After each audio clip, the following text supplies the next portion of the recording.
মাছরাঙা দেশের সংবাদে সবাইকে স্বাগত জানাচ্ছি আমি ফারহানা পারভিন। অন্যান্য অঞ্চলের খবরের সঙ্গে আজ থাকছে উত্তরবঙ্গের সংবাদ পদ্মা তীরে। শুরুতে জানিয়ে দিচ্ছে গার্ডিয়ান লাইফ ইন্স্যুরেন্স সংবাদ শিরোনাম।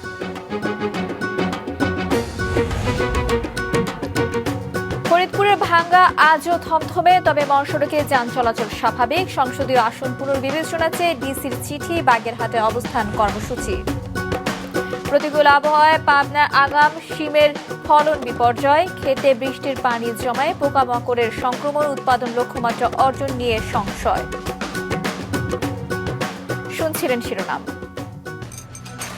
নিডো স্কুল এজ 5+ এ থাকা দরকারি ভিটামিন ও মিনারেল স্কুল বয়সী শিশুর ফোকাস ও মেমোরি, দৃষ্টিশক্তি এবং এনার্জি ধরে রাখতে সহায়তা করে।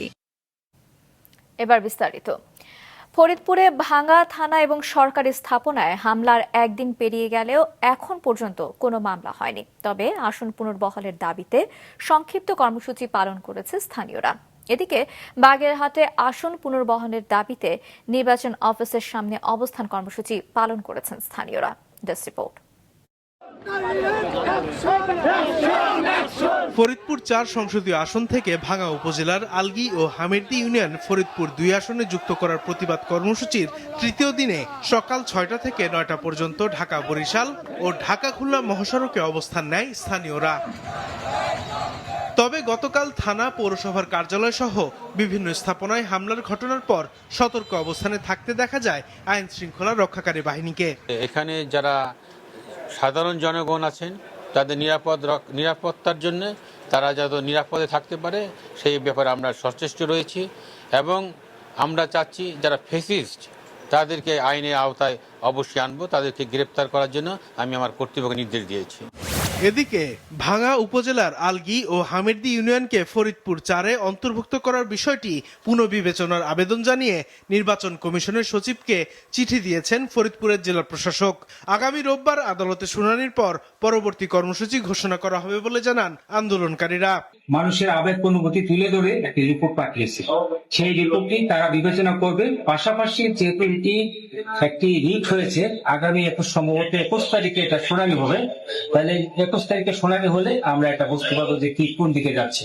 আমি এই সময়ে বাংলার সর্বস্তরের মানুষকে অনুরোধ জানাবো তারা যেন তাদের কর্মসূচি থেকে সরে আসেন এবং সময়ের জন্য অপেক্ষা করেন। ২১ তারিখ আমরা বলতে চাই, সকলে সিদ্ধান্ত নিয়েছে এবং আহ্বান জানাই ভাঙ্গাবাসীকে যে ২১ তারিখ পর্যন্ত আমরা এই আন্দোলনকে অব্যাহত রাখব এবং স্থগিত রাখব, এবং সেই ২১ তারিখে স্থগিত রাখা পর্যন্ত জনগণ যাতে জনগণের যান মাল এবং রাস্তাঘাটে চলাচলের যত অসুবিধা নয় সেজন্য সবার সার্বিক সহযোগিতা কামনা করছি। বাগেরহাটে সংসদীয় আসন পুনর্বহালের দাবিতে নির্বাচন কমিশন অফিসের সামনে অবস্থান কর্মসূচি পালন করেছেন আন্দোলনকারীরা। সকাল থেকে জেলার প্রতিটি নির্বাচন অফিসের সামনে এই কর্মসূচি পালন করছেন সর্বদলীয় সম্মিলিত কমিটির নেতাকর্মীরা। আমাদের বাগেরহাট জেলার ৯টা উপজেলায় প্রতিটি নির্বাচন কমিশনের অফিসের সামনে আমরা এই অবস্থান কর্মসূচি চালাচ্ছি এবং আমাদের দাবি আদায় না হওয়া পর্যন্ত আমরা কিন্তু আমাদের এই আন্দোলন চলবে। সাথে সাথে আমরা আইনি প্রক্রিয়ার মধ্যেও আছি, আমরা রিট করেছি। দুর্গাপূজা উপলক্ষে সনাতন ধর্মাবলম্বীদের যাতে ভোগান্তি না হয় সে কারণে পূর্ব ঘোষিত আজ এবং আগামীকালের আধাবেলা হরতাল কর্মসূচি গতকাল প্রত্যাহার করেন আন্দোলনকারীরা। সাদেকুর রহমান সিদ্দিকী, মাছরাঙা, নিউজ ডেস্ক। দর্শক, কিছুক্ষণ আগে ফরিদপুরের সবশেষ পরিস্থিতি জানিয়েছেন সহকর্মী জাহিদুর রহমান। সর্বদলীয় সংগ্রাম ঐক্য পরিষদের ডাকা যে অবরোধ ছিল, এই অবরোধ কিন্তু কিছুক্ষণ আগে আমাদের ফরিদপুর জেলা বিএনপি আহ্বায়ক মোদাস আলী ঈসা একটি কথা বলেছেন, জানিয়েছেন যে আগামী ২১ তারিখ পর্যন্ত কিন্তু তারা এই অবরোধ স্থগিত করতে দুই ইউনিয়নবাসীকে অনুরোধ জানিয়েছেন। কেননা আমরা জানি যে ২১ তারিখে একটি রিট হয়েছে, এই রিট কিন্তু ২১ তারিখ, আগামী ২১ তারিখ এই রিটের শুনানি হবার কথা। এই রিটের সিদ্ধান্তের উপর, অর্থাৎ আদালত যে সিদ্ধান্ত দেবে এই সিদ্ধান্তের পরবর্তী তারা আসলে চাচ্ছেন যে পরে একটি কার্যক্রম তারা দেবেন আদালতের সিদ্ধান্তের উপর ভিত্তি করে। এবার উত্তরবঙ্গের সংবাদ পদ্মা তীরে।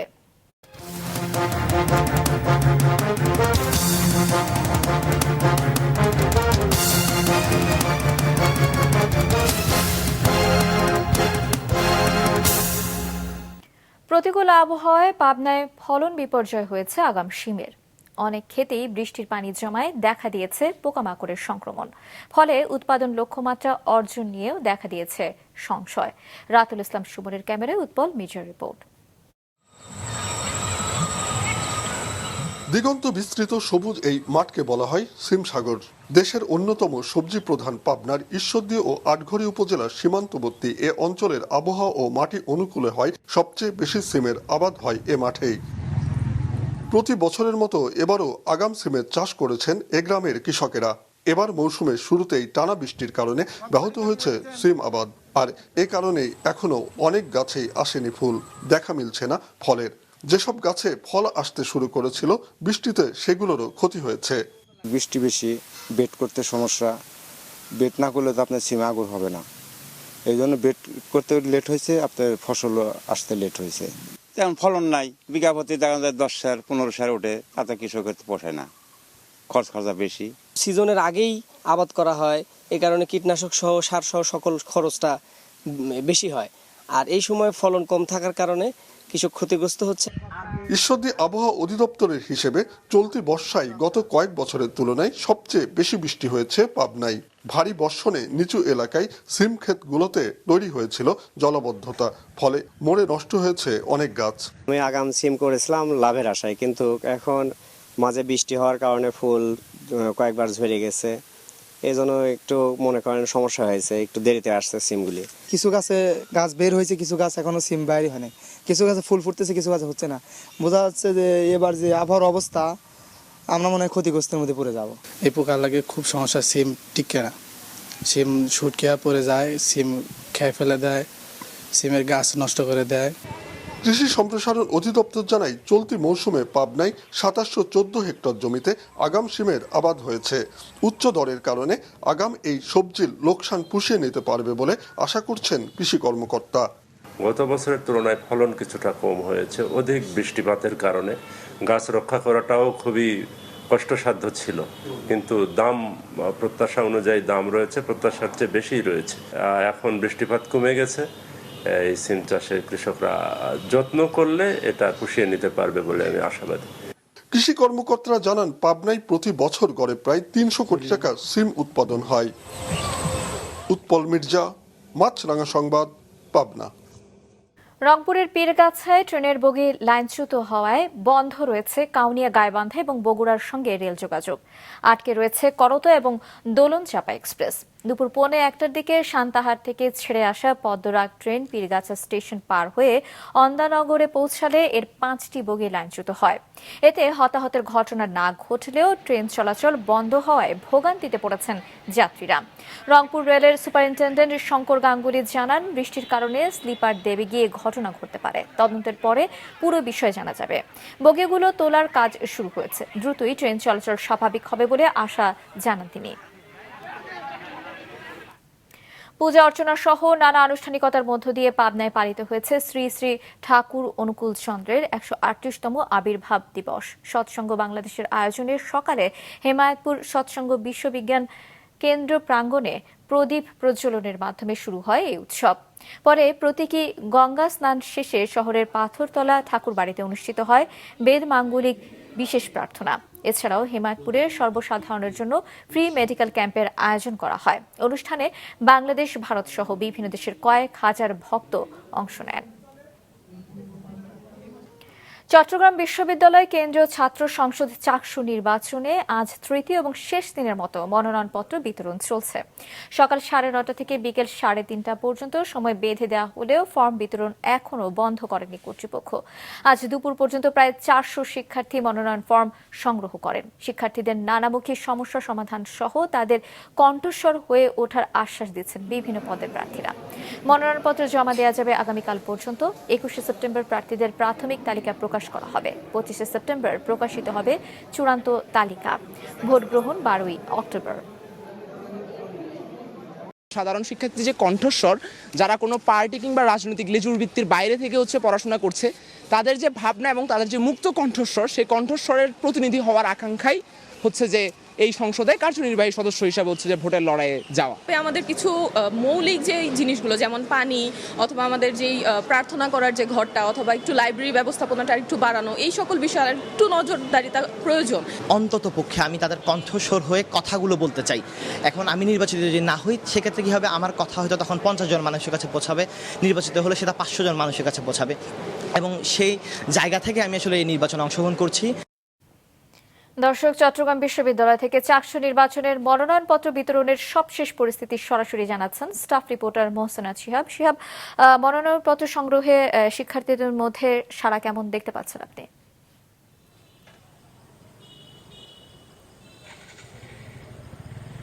আজ শেষ দিন চাকসুর মনোনয়নপত্র সংগ্রহের, এবং 3:30 পর্যন্ত সময়ে বেঁধে দেওয়া হলেও আমরা দেখছি এখনও মনোনয়নপত্র সংগ্রহ করছেন অনেকেই, যদিও বেলা বাড়ার সঙ্গে সঙ্গে সেই ব্যস্ততা অনেকটাই কমে এসেছে। সকাল থেকে আমরা দেখেছি শিক্ষার্থীদের মধ্যে একদমই সাজ রব, যেটা একদমই সবাই সদল বলে এসছেন এবং সবাই মনোনয়নপত্র সংগ্রহ করছেন। এবং আমরা দেখেছি শুধুমাত্র প্রার্থীরা না, তাদের সঙ্গে তাদের বন্ধু এবং সমর্থকরাও এসেছেন। যদিও হেভিওয়েট যে দুটা ক্যান্ডিডেট, ছাত্র দল এবং ছাত্র শিবির, তারা দুটার কিছু পরে তারা মনোনয়নপত্র সংগ্রহ করেছে, কিন্তু তারা এখনও তাদের প্যানেল ঘোষণা করেনি। আজ রাতে ছাত্র শিবির তাদের প্যানেল ঘোষণা করবে, অর্থাৎ কারা ভিপি পদে দাঁড়াচ্ছেন, কারা জিএস পদে এবং কারা এজিএস পদে তারা মনোনয়ন করছেন, সেই ব্যাপারটা তারা জানিয়ে দিবে। এবং আগামীকাল ছাত্রদল আসলে জানাবে কারা তাদের ভিপি পদ হিসাবে ভিপি পদের জন্য লড়ছেন, কারা জিএস এবং এজিএস পদের জন্য লড়ছেন।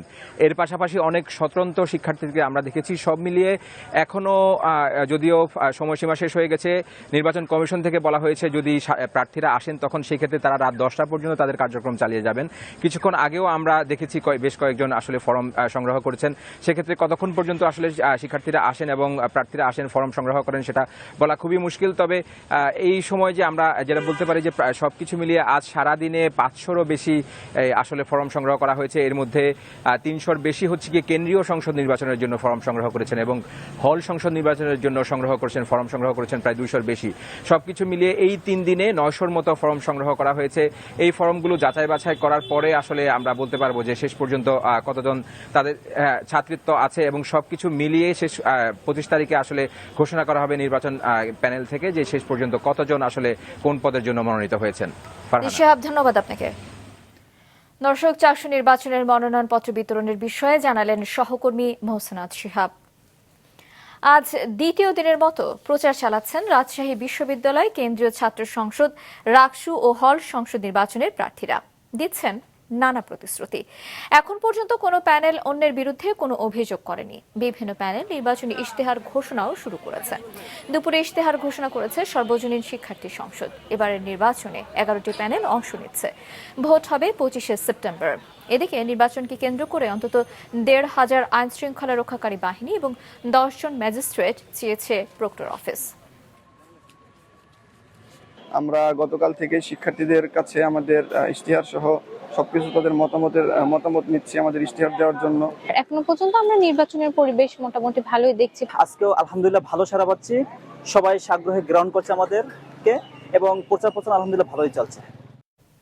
সারা দেশে ডেঙ্গুর প্রকোপ কমেনি। প্রতিদিনই হাসপাতালগুলোতে নতুন রোগী ভর্তি হচ্ছে। এদিকে স্বাস্থ্য অধিদপ্তর প্রতিটি জেলার সরকারি বেসরকারি হাসপাতালের বহির্বিভাগে একটি ফ্লু কর্নার, ডেঙ্গু শনাক্তকরণ কিটের মজুদ নিশ্চিত করা, সব হাসপাতালে ডেঙ্গু ডেডিকেটেড ওয়ার্ড বা বেড রাখা সহ 16টি নির্দেশনা দিয়েছে।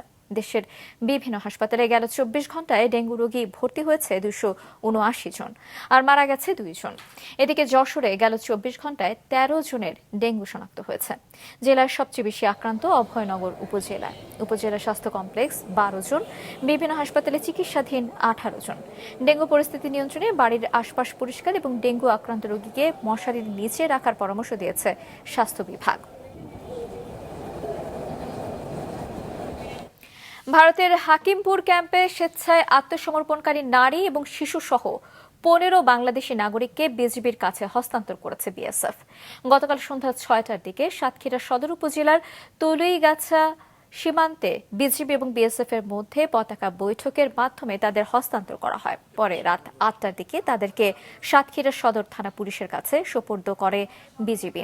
হস্তান্তরকৃত বাংলাদেশিরা সাতক্ষীরার শ্যামনগর উপজেলার বাসিন্দা। সাতক্ষীরা সদর থানা পুলিশ সকালে তাদের পরিবারের কাছে হস্তান্তর করেছে। শেরপুরের নাকুগাঁও স্থলবন্দর দিয়ে 23টি পণ্য আমদানির অনুমোদন থাকলেও গেল বছর রাজনৈতিক পট পরিবর্তনের পর আমদানি হচ্ছে কেবল পাথর। তবে দেশে বেশিরভাগ উন্নয়ন কর্মকাণ্ড বন্ধ থাকায় তাও বিক্রি করতে পারছেন না ব্যবসায়ীরা। শেরপুর রিপোর্টারের পাঠানো তথ্য এবং ছবিতে ডেস্ক রিপোর্ট। শেরপুরের নালিতাবাড়ী উপজেলার নাকুগাঁও স্থলবন্দর দিয়ে ভারত থেকে কয়লা পাথর সহ 23টি পণ্য আমদানি এবং দেশ থেকে প্লাস্টিক পণ্য, লুঙ্গি, মশারি, সিমেন্ট রপ্তানি হয়ে আসছিল দীর্ঘদিন ধরে। কিন্তু গেল বছর দেশের রাজনৈতিক পট পরিবর্তনের পর এই বন্দর দিয়ে পাথর ছাড়া অন্য কোনো পণ্য আমদানি করতে পারছেন না বলে জানান ব্যবসায়ীরা। ভারতীয় পরিবেশবাদীদের আপত্তির মুখে কয়লা আমদানিও বন্ধ রয়েছে। একমাত্র পাথর আর কয়লা ছাড়া অন্য কিছু পণ্য আমরা আমদানি করতে পারি না। আমরা না করার ফলে হয়তো ভারতের প্রবলেম, বাংলাদেশ ভারত উভয় মিললেও যদি হয়তো এটা নিয়ে কোনো আলোচনা করতো তাহলে হয়তো বা আপনার এখানে ওই পণ্যগুলি আমদানি হইতো। টোটালি বেচা বিক্রি নাই মহাজনগর, আমাদের শ্রমিক বেকার হয়ে বসে। আগে যেখানে ছিল 5-6 হাজার শ্রমিক ছিল, এখন টোটালি 1000-1500 শ্রমিকের কাজও নাই। এই অবস্থায় শ্রমিকদের খুব দুর্ভোগ চলতেছে। ব্যবসায়ীদের দাবি কোটি কোটি টাকা খরচ করে স্কেল, ওয়্যারহাউস সহ অবকাঠামো নির্মাণ করা হলেও বন্দর লাভজনক করতে কোনো উদ্যোগ আজও দেখা যায়নি। সরকারের দৃষ্টি না থাকলে যে কোনো সময় বন্ধ হয়ে যাবে বন্দর। আমাদের ব্যবসার যে পরিস্থিতি বর্তমানে, আমাদের অবস্থা খুব খারাপ। দেশে কোনো কাজ কাম হয় না, এজন্য আমাদের পাথর বেচাকিনি করতে পারতাছি না। কোটি কোটি টাকা ইনভেস্ট করে বন্দরটা করছে, এদিকে যদি দৃষ্টি না দেয় তাহলে বন্দরটা হঠাৎ করে একবারেই বন্ধ হয়ে যাবে। গত বছরের চেয়ে এবছর বন্দরের রাজস্ব আয় বেড়েছে জানিয়ে বন্দর কর্তৃপক্ষের আশ্বাস, অনুমোদিত অন্যান্য পণ্য আমদানিতে ব্যবসায়ীদের সহযোগিতা করা হবে। 23টা পণ্যর আমদানির অনুমতি থাকলেও ব্যবসায়ীরা আসলে ভারতীয় বোল্ডার স্টোন আর ভুটানের গোল্ডার স্টোন এবং স্টোন চিপস, এই 3টা পণ্য সাধারণত তারা আমদানি করে। আসলে আমাদের কোনো আপত্তি নেই, আমরা ছাড় দেবো, কিন্তু আসে না। এই হিসাবে দেখা যাচ্ছে রাজস্ব গত বছর এই বছর এক বৃদ্ধি পেয়েছে। অনুমোদিত পণ্য আমদানি রফতানির জটিলতা নিরসন করে বন্দরকে লাভজনক করার দাবি সংশ্লিষ্টদের। মাছরাঙা, নিউজ ডেস্ক। চট্টগ্রামের মিরসরাইয়ে বাবার হাতে ছেলে হত্যার প্রধান আসামিকে গ্রেপ্তার করেছে র্যাব 7। দুপুরে বহদ্দারহাট র্যাব ক্যাম্পে সংবাদ সম্মেলনে র্যাব 7 অধিনায়ক লেফটেন্যান্ট কর্নেল হাফিজুর রহমান জানান, 15 সেপ্টেম্বর রাতে গোপন সংবাদের ভিত্তিতে র্যাব 7, চট্টগ্রাম ও র্যাব 9 সিলেটের যৌথ অভিযানে সিলেট মহানগরীর দক্ষিণ সুরমা থানার মোগলা বাজার এলাকা থেকে শাহেদের বাবা নূরের জামানকে গ্রেফতার করা হয়। গত 10 সেপ্টেম্বর মিরসরাই উপজেলার পশ্চিম মায়ানী ইউনিয়নের বাড়ির উঠানে বাবার ছুরির আঘাতে নিহত হন ছেলে শাহেদ। শব্দ দূষণ রোধে ঢাকা আরিচা মহাসড়কের সাভারের বলিয়ারপুর এলাকায় অভিযান পরিচালনা করেছে পরিবেশ অধিদপ্তরের ভ্রাম্যমাণ আদালত। সকাল থেকে ভ্রাম্যমাণ আদালত পরিচালনা করেন পরিবেশ অধিদপ্তরের নির্বাহী ম্যাজিস্ট্রেট আশিক আহমেদ। এ সময় শব্দ দূষণের অভিযোগে 7টি পরিবহনকে নগদ 13,000 টাকা জরিমানা করা হয়। এছাড়া উন্মুক্তভাবে মহাসড়কে ট্রাকে করে বালি বহনের দায়ে 3টি ট্রাক জব্দ করে ভ্রাম্যমাণ আদালত। অভিযান অব্যাহত থাকবে বলে জানান নির্বাহী ম্যাজিস্ট্রেট। সারা দেশে চলছে সনাতন ধর্মাবলম্বীদের শারদীয় দুর্গাপূজার প্রস্তুতি। কারিগররা ব্যস্ত প্রতিমা তৈরিতে। অন্যদিকে পূজা আয়োজনে মন্দির এবং মণ্ডপের কমিটির সদস্যরা নিচ্ছেন বিশেষ প্রস্তুতি। এ উপলক্ষে লক্ষ্মীপুর এবং ফেনীতে অনুষ্ঠিত হয়েছে প্রস্তুতি সভা। এ সময় প্রশাসন, সেনাবাহিনী, পুলিশ কর্মকর্তা এবং পূজা উদযাপন কমিটির সদস্যরা উপস্থিত ছিলেন। এ সময় জানানো হয়, পূজায় আইন শৃঙ্খলা রক্ষায় নেওয়া হয়েছে যথাযথ নিরাপত্তা ব্যবস্থা। আগামী 5 দিন সারা দেশে বিভিন্ন স্থানে দমকা হাওয়া সহ হালকা থেকে মাঝারি ধরনের বৃষ্টির আশঙ্কা রয়েছে বলে জানিয়েছে আবহাওয়া অধিদপ্তর। এদিকে পটুয়াখালীতে সক্রিয় দক্ষিণ পশ্চিম মৌসুমী বায়ুর প্রভাবে গেল 3 দিন ধরে বৃষ্টি হচ্ছে। টানা বৃষ্টিতে জনজীবনে নেমে এসেছে স্থবিরতা। শহর এবং নিচু এলাকায় জলাবদ্ধতা তৈরি হয়েছে। তলিয়ে গেছে আমনের ক্ষেত এবং মৌসুমী সবজির ক্ষেত। উত্তাল কুয়াকাটা সংলগ্ন বঙ্গোপসাগর। হিলিতে বৃষ্টির কারণে বিভিন্ন স্থানে জলাবদ্ধতা দেখা দেয়ায় ভোগান্তিতে পড়েছে সাধারণ মানুষ। চুয়াডাঙ্গার আলমডাঙ্গায় একটি ক্লিনিকে চালানো অভিযানে নানা অনিয়ম পাওয়ায় 40,000 টাকা জরিমানা করা হয়েছে। ভ্রাম্যমাণ আদালত কণা নার্সিং হোম নামে সকাল 11টা থেকে দুপুর 2টা পর্যন্ত কণা নার্সিং হোমে অভিযান পরিচালনা করে জাতীয় ভোক্তা অধিকার সংরক্ষণ অধিদপ্তর। এ সময় অপারেশন থিয়েটারে মেয়াদোত্তীর্ণ ক্যাথেটার টিউব এবং প্যাথোলজি ল্যাবে মেয়াদোত্তীর্ণ ডেঙ্গু কিট এবং হ্যান্ড স্যানিটাইজার রাখার দায়ে 40,000 টাকা জরিমানা করা হয়। পরে হাজিমোড় এলাকার ইউনাইটেড মেডিকেল সেন্টারে অভিযান চালানো হয়। এদিকে ব্রাহ্মণবাড়িয়ার নাসিরনগরে 2 ব্যবসায়ীর গোডাউন থেকে 200 বস্তা সরকারি চাল উদ্ধার এবং 2 জনকে আটক করেছে উপজেলা নির্বাহী কর্মকর্তা। গতরাতে অভিযান পরিচালনা করা হয়। 6টি দল নিয়ে চট্টগ্রামে আয়োজিত হচ্ছে ফ্র্যাঞ্চাইজি টি20 লিগ। 23 সেপ্টেম্বর থেকে শুরু হবে এই আসর। চট্টগ্রাম থেকে সঞ্জীবদের ক্যামেরায় নাজমুল সাদিকের রিপোর্ট। আবারও জেগে উঠেছে চট্টগ্রামের ক্রিকেট। এবার আয়োজিত হচ্ছে ফ্রাঞ্চাইজ টি20 লিগ। 6টি দল আম্বিয়া স্পোর্টস, ব্রাদার্স ইউনিয়ন, মুক্তিযোদ্ধা ক্রীড়া চক্র, 20 ইভেন্টস গ্রুপ ও চট্টগ্রাম হারবিঞ্জার্সের পাশাপাশি লিগের সবচেয়ে বড় বিজ্ঞাপন কেকেআরসির মালিক জাতীয় দলের সাবেক অধিনায়ক তামিম ইকবাল। সোমবার রাতে হয় লিগের প্লেয়ার্স ড্রাফট। 275 জন ক্রিকেটার নিজেদের মধ্যে ভাগ করে নিয়েছে দলগুলো। ইনশাল্লাহ টিম ভালো হয়েছে, বাকিটা মাঠে উপর ডিপেন্ড করবো আমরা কেমন রেজাল্ট করবো। কফিল উদ্দিন, তারপর রাদিয়ান যে 19-এ আছে এখন, ওরা দুইজন আমি মনে করি যে আমাদের ট্রাম্প কার্ড। আমরা চাই আরো এরকম হোক, চিটাঙ্গের প্লেয়ার উঠে আসুক। একজন করে আইকন ও পুল ক্রিকেটার, প্রিমিয়ারের 10 ও প্রথম বিভাগ লিগের 4 জন খেলোয়াড় আছেন প্রতি দলে। সবারই লক্ষ্য চ্যাম্পিয়নশিপ শিরোপা।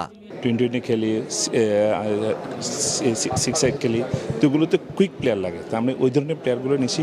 আমরা একটা ভালো ভিত্তি স্থাপন করতে পেরেছি টিমের ক্ষেত্রে, ভালো করবে ইনশাল্লাহ আমাদের টিম। সামনে লিগ বা যা টুর্নামেন্ট আসবে, এই টুর্নামেন্টটা অনেক অনুপ্রেরণা হবে। যেহেতু তামিমি টিম দিছে, তামিমের বাবার টিম তামিমে দিছে, এটাই তো আমার পাওনা, কারণ সে আমাকে বলছে তার দাদারটা আমি টিমটা উপরে চালান। লিগের আয়োজক স্পটিফাই ইভেন্টস। তামিমের দল দেয়াকে লিগের চমক বলছেন তারা। ইভেন্ট করার থ্রুতে আমি দেখলাম যেটা, আমি নিজেই যেহেতু লাস্ট ইয়ার প্রিমিয়ার লিগ খেলছি, তো আমি নিজেই এটা ফিল করলাম যে চিটংয়ে যখন কোনো লিগ হচ্ছে না লাস্ট 1.5 ইয়ার্স থেকে, তো আমার টুর্নামেন্টের মোটিভটাই হচ্ছে প্লেয়ারদেরকে মাঠে ফিরিয়ে আনা অ্যান্ড চিটংয়ে ক্রিকেটকে ফিরিয়ে আনা। এটার জন্য আমার টুর্নামেন্টটা করা। তামিম ইকবাল খান, ওনার নিজের একটা টিম আছে এখানে কেকেআরসি, ওই টিমটার সাথে উনি ডিরেক্টলি উনি ওনার টিমটার, তো উনি এখানে পার্টিসিপেট করছে। অ্যান্ড এটা প্লেয়ারদের জন্য বড় একটা পাওয়া হবে, যদি ওই প্লেয়াররা তামিম ভাইয়ের টিমে খেলতে পারে, এটা প্লেয়ারদের জন্য খুব বড় একটা পাওয়া হবে। এটা আমাদের টুর্নামেন্টের সারপ্রাইজ, দ্যাট তামিম ইকবাল খান এখানে ফ্র্যাঞ্চাইজি ওনার। প্লেয়ার্স ড্রাফটের পাশাপাশি জমজমাট ট্রফি উন্মোচন হয় অনুষ্ঠানে। 23 সেপ্টেম্বর থেকে শুরু হবে ফ্রাঞ্চাইজ টি20 লিগ। নাজমুল সাদিকি, মাছরাঙ্গা সংবাদ, চট্টগ্রাম। মাছরাঙ্গা দেশের সংবাদ শেষ করার আগে গার্ডিয়ান লাইফ ইন্স্যুরেন্স সংবাদ শিরোনামগুলো আরও একবার। ফরিদপুরে ভাঙা আজও থমথমে, তবে মহাসড়কে যান চলাচল স্বাভাবিক। সংসদীয় আসন পুনর্বিবেচনা চেয়ে ডিসির চিঠি, বাগেরহাটে অবস্থান কর্মসূচি। প্রতিকূল আবহাওয়ায় পাবনায় আগামী শিমের ফলন বিপর্যয়, খেতে বৃষ্টির পানি জমায় পোকামাকড়ের সংক্রমণ, উৎপাদন লক্ষ্যমাত্রা অর্জন নিয়ে সংশয়। চাকসু নির্বাচনের মনোনয়নপত্র বিতরণ এখনো চলছে, রাকসুতে দ্বিতীয় দিনের মতো ভোটের প্রচারে প্রার্থীরা।